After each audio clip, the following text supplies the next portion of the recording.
Hello guys, welcome back to the channel. So जो आज हमारा टॉपिक है that is connective tissue histology. आज हम कनेक्टिव टिश्यू के हिस्टोलॉजी के बारे में बात करते हैं। ठीक है, तो जो कनेक्टिव टिश्यू होता है बेसिकली वो होता क्या है? Connective tissue as a by definition कि it is the tissue that connects, it separates and supports.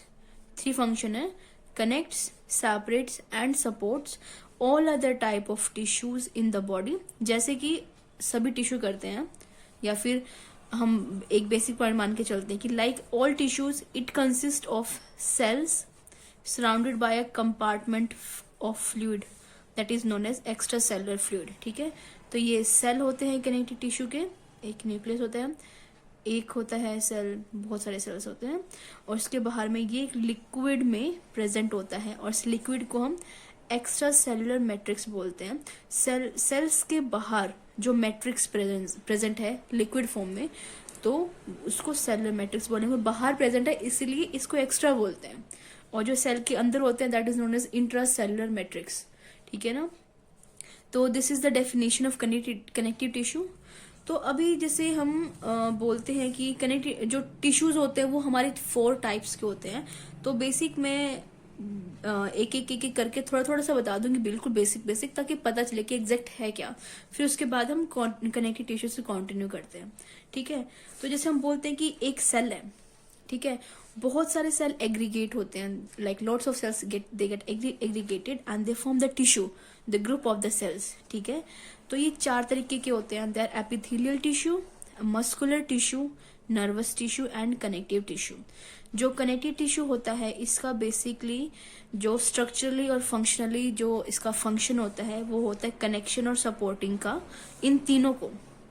Connective tissue, it is the basic and very important tissue because it provides the connection and supports to all these 3 type of tissue that are epithelial, muscular and nervous tissue। ठीक है, तो मैं like 2-3 points करके आपको इन तीनों के बारे में बताती हूँ, and then we would continue with our topic that is the connective tissue. ठीक है, तो first is like are epithelial tissue.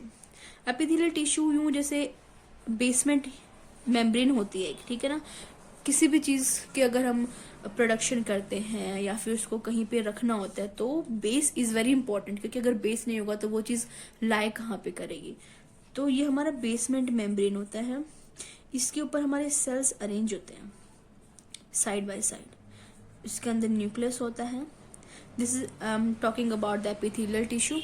ठीक है, अब इसका फंक्शन क्या होता है? It helps in keeping many cells in close apposition, कि जितने भी अपने अलग अलग टाइप के जो सेल्स हैं एपिथेलियल टिश्यू उनको इकट्ठा रखने में हेल्प करता है, उनको जहाँ पे उनकी लोकेशन में रखने में उनकी हेल्प करता है। So it is important from that point of view. अब इसमें क्या होता है कि शीट बन गई है ना, ये साथ साथ में रखे हैं, तो the sheet of the cell they are free on the apical side. Like जो ये एपिकल डोमेन है इनका ऊपर वाला part, it is free, it is not been covered by anything, it is free, apical side is free। ठीक है, और जो ये है it is having very little intercellular matrix. Intercellular matrix क्या होता है? ये सेल है, ये सेल है, ये साइड में जो होते हैं ना दोनों सेल्स के बीच में, ये इसको हम बोलते हैं इंटरसेलुलर मैट्रिक्स। किस चीज से? ये जहाँ पे गैप जंक्शन होते हैं वो इकट्ठे अटैच है, एक ये सेल है एक ये सेल है, इकट्ठे अटैच है। जो ये वाला साइड है और ये वाला साइड है यूं अटैच। ठीक है, एक होता है इंटर, एक होता है इंट्रा। मतलब ये सेल है, एक ये सेल है। इन दोनों सेल्स के बीच में से अगर कोई चीज जा रही है तो उसको बोलते हैं इंटर। दो के बीच में से जाती है इंटर, जैसे इंटर स्कूल होगा, इंटर कॉलेज होगा, कि 2 कॉलेजेस 2 स्कूल्स के बीच में से। ऐसे इंटर सेलुलर मतलब कि 2 सेल्स के बीच में से, दिस इज इंटर। पर अगर एक सेल है उसके ही बीच में से कुछ जा रहा है, मतलब कि किसी चीज की ट्रांसपोर्टेशन हो रही है, प्रोटीन्स की, ग्लूकोज की, कोई और मटेरियल की, एक सेल के बीच में से ज्यादा, तो उसको हम बोलते हैं इंट्रा। ठीक है, 2 के बीच में से इंटर, 1 के बीच में से इंट्रा। तो जो अपना एपिथेलियल टिश्यू होता है उसमें very little inter cellular matrix होता है, क्योंकि वो बहुत ही इकट्ठे अटैच होते हैं।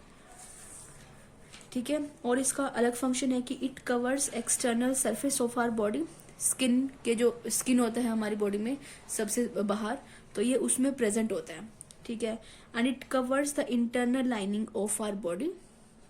ठीक है, इंटरनल लाइनिंग हमारी जो बॉडी की होती है, जैसे कि रेस्पिरेटरी सिस्टम है अपना, ये यूरोजेनाइटल सिस्टम है और गैस्ट्रो इंटेस्टाइनल सिस्टम है, उसको कवर करता है ये, ठीक है।